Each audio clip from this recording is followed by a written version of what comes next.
অথবা বোঝার চেষ্টা করি না। ফজরের নামাজের পরে যদি কোনো ব্যক্তি সূর্যোদয় পর্যন্ত মসজিদে বসে থাকে এবং 2 রাকাত নামাজ পড়ে, কয় রাকাত নামাজ?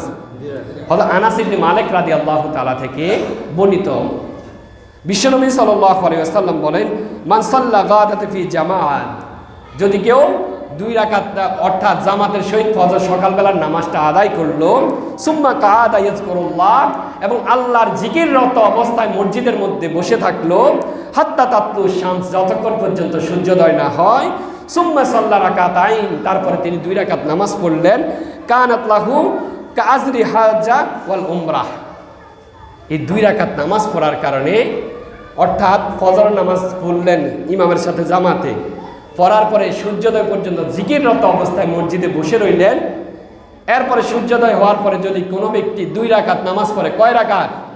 2 রাকাত নামাজ পড়ে, তাহলে রাসূল বলছে তাকে আলাদা কোনো নেকি দেয়া হবে না, তবে একটা হজ এবং একটা উমরা করলে যে সওয়াব তার আমলনামায় ওই সওয়াব দিয়ে দিবেন। বলেন না সুবহানাল্লাহ। চিন্তা করছেন মক্কা যাইতে কত টাকা লাগে? উমরা করতে প্রায় 1.5 থেকে 2 লাখ টাকা লাগে, লাগে না? কথা বলেন, লাগে কি না? হজ করতে কত লাগে? এখন বলে 6 লাখ না কয় লাখ টাকা লাগে।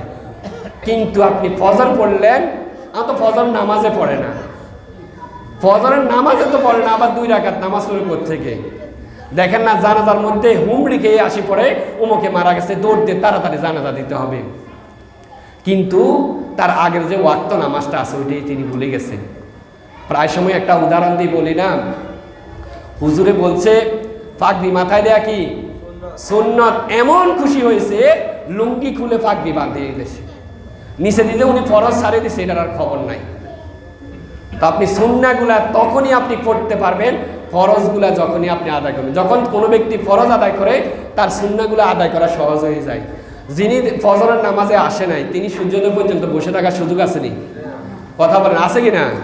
ফজরের জামাতে কয়জন থাকে? যেহেতু আমিও এখানে আসি, আমিও তো মসজিদে দেখি, আমাদের যেটা আমরা সকলে জানি, আমাদের রফিকুল্লাহ আফসারি খুব সুন্দরভাবে একটা কথা বলে, ফজরের মুসল্লি অনুযায়ী মসজিদ বানান, জুমার মুসল্লি অনুযায়ী না। আসলে বাস্তবতা, আমরা কিন্তু জুমা কেন্দ্রে আমাদের মসজিদ শুক্রবারে প্রায় 2, 4, 500, 1000 মুসল্লি হয়, এই খুশিতে বিশাল বড় মসজিদ বানায়, আর পুরো সপ্তাহ 3 জনও নাই, হয় থাকে ইমাম থাকে, মুয়াজ্জিন থাকে, সর্বশেষ সভাপতি থাকে, এছাড়া আর কেউ নেই।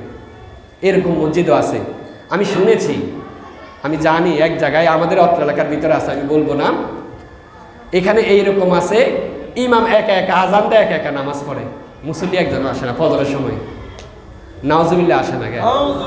চিন্তা করেন তাহলে সমাজের কত অধঃপতন।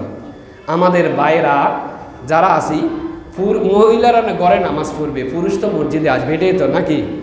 পুরুষ কি বিড়ালের মতো নাকি বাঘের মতো? বিড়ালের মতো যদি না হয়, বাঘের মতো হয়, তাহলে বাঘের মতো গর্জন দিয়ে